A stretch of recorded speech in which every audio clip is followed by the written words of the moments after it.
Alright, so today I'm going to show you what I did with my Exceed Maxstone 10, or for those of you out there that have Redcat Everest 10s, these are the same vehicles, just with a different color chassis on it. Basically, I turned mine into a Axial Scorpion competition rig, and it was not hard to do. I took it from being just a okay cheap crawler that I paid $140 to something that was just simply badass, and I'm really proud of it, to be honest with you. So the first thing I did was I got rid of the old Exceed body, which I can break out right here. This was it, and I replaced it with the same one that came on the Axial Scorpion, and I did a nice little flat black paint job and did the scorpions in what's called the Misfits font, and got a really cool scorpion printed out on a Cricut machine is where I got the decals from, printed it out on those, put on there. The next thing that you'll notice is these wheels here. Even though the original did come with green wheels, and this one's got green wheels, the original one came with plastic wheels, and they cracked on me. And it's not like they cracked in no time. I had this thing and I played around with it for 3-4 years before I decided that I was going to turn it into something extreme. And the wheels did give on it being plastic, so I replaced these with STRC aluminum wheels, and these are TSL tires. I can tell you that just for fooling around in the yard and things like that, on the street, light stuff, the tires that came with it weren't that bad. But when you got into, crawling up steep stuff or doing competitions with it, things like that, they stunk. They were terrible for that. So the TSLs, they are so grippy. This thing can climb mountains and rocks and rivers and you name it. And if you look at some of the old videos, you can see it back in stock form, where I had it, crawling up a waterfall in a park of all things. Another thing that I did to it was I replaced the servo with a stronger unit in it. Like I said, just for fooling around, everyday stuff. There was nothing wrong with the standard servo. This one is waterproof, just like the old one was, and it's more powerful. The other one I was saying was maybe I think I remember it being a 8 or 10 kilogram, where this is a 20 kilogram servo, and the servo that I put in it is a Power HD servo. Now, I've been told, whether this is truth or not, that these are pretty much just Savox servos that came within micromillimeters of meeting the standard Savox servos standards. So these are, slight rejects, and to those of us that are normal, everyday RC people, we're not going to tell the difference in them. And then I got the aluminum servo arm here. This is from Axial, and the another part that broke on it was the C hubs on here. So I replaced those with STRC ones, and I should mention all these parts that I'm replacing are Axial parts. So when I do parts for search on here, I look for parts for the Axial AX10, because they all fit. Everything fits on it except for one part, and I'll tell you about that in a moment. So the other thing that I did with this here was inside the axles here, I put a locker on the rear axle, and when I did that, the dog bone portions of the axles no longer fit into the locker, and that's because the ones that come with Exceed, or the ones that comes with Redcat, the ends on them are slightly different shaped.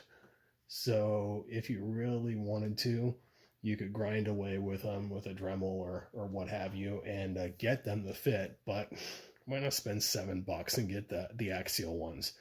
They're probably stronger. They fit right in, no problem. That's the one part one part out of the entire rig that is not stock Axial parts that fit this thing. The other thing that I did here was I wanted to have more room for the electronics and stuff because I did change those out. Not that there was anything wrong with the stock ones, but I was going extreme, wanted to, you know, badass it again, if I should say that. So I replaced the top plate on here, which was much wider, much bigger, with and had a battery lockdown bar on it with the Axial top plate. And the Axial top plate has Velcro straps on it for the stuff, and then mounted underneath here is the ESC and receiver, which, you know, were mounted on the top before, so that kind of lowers the center of gravity a bit, makes it, you know, even more of a comp crawler. And I replaced the stock motor, which again, nothing wrong with it. Stock ESC, stock servos, stock receiver, nothing wrong with any of it. In fact, I kept the stock receiver. It's all good stuff. I just wanted more power to go, you know, crazy with the thing. So I got a 10 shock, 6-pole, 1900 kilovolt motor. I run this thing on 3S, and it is unstoppable. It is unstoppable. It makes SCX10s look sick. Eats them for breakfast, lunch, and dinner. I took the shocks, which I thought were kind of thin for it and kind of too long. Stock shocks are 125 millimeters. I replaced them with Traxxas big bores, and those things work out great. They're known to be some of the best shocks in the industry, so you can't go wrong with a set of those. And other than the ESC and motor, that's the most expensive part that I've put on here. The chassis plates, the motor plate, the end links, everything is stock as far as that goes. The wheels are going to keep stock until they cracked. The tires definitely need to be replaced if you're going to do any serious crawling with it. Motor, ESC, servo, you don't need to bother with replacing any of that if you're just tooling around. But like I said, I wanted to go extreme with it. I wanted to really make something nasty. So drive lines held up well and don't have any problems out of it. The gears hold up well, don't have any problems with it because it's all Axial. The only other mod that I can see doing in the future perhaps is doing the extra link setup here that is available, you know, from Axial, or maybe even making a 4-wheel steering. On my micro crawler, I love the 4-wheel steering. I kind of think 4-wheel steering would be great on this as well. So that may be an option for the future. Metal gear transmission. If I ever strip these out, that may be an option as well. And again, you just use Axial parts. Look for the Axial spur gear on it and transmission gears, and it'll all fit. Don't really know much else to say about this. I mean, basically, you spend $140 on a Redcat or a Exceed, and you've got an Axial AX10. You know, those things cost $350, you know, $400 out, and this is the same thing. You know, a few weaker parts on it. Not really, I wouldn't even say weaker. They're probably the same thing as it comes out of the Axial box. I know people that replace the C-hubs on their Axials all the time. I know people that's replace the wheels and the tires with the stock stuff all the time. It's the shocks. You're really not spending anything more than what you would from the Axial. The only thing that I spent more on than what people that buy Axials don't is I had to buy the Axial plate. So there's really no reason not to go with this. Kind of give you an idea of what I spent on it. It was $140 for the crawler. I ran it for 3-4 years, no problems out of it, and just decided that I wanted something extreme. And I cracked the wheels and replaced those. I think these were $40 for the STRCs. I don't know how much these TSL tires cost. I spent $40 on those. The Traxxas big bore shocks, 40 bucks on those. So, you know, it's 120 bucks so far.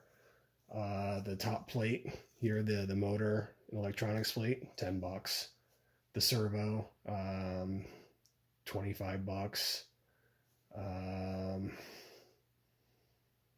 The motor ESC combo here, that was like 60 bucks. So, you know, all in on this, I am still less than what it would have costed for a AX10, you know, Wraith or Scorpion or Deadbolt or any of those. And mine's fully optioned out. So these people that spent 300-400 bucks on a Wraith or a Deadbolt or whatever, they're going to spend that plus what I've spent on this to get the same thing as what I've got. And before people poo-poo the Exceed stuff out there or the Redcat stuff, you just got to do your homework. You know, some of that stuff is rebadged HSP stuff. Most of it is, but sometimes you get a gem like this. It's an Axial. And any questions, go ahead and put them online, and I'll answer them. But it's just insane. It's awesome, and I just thought I'd share it.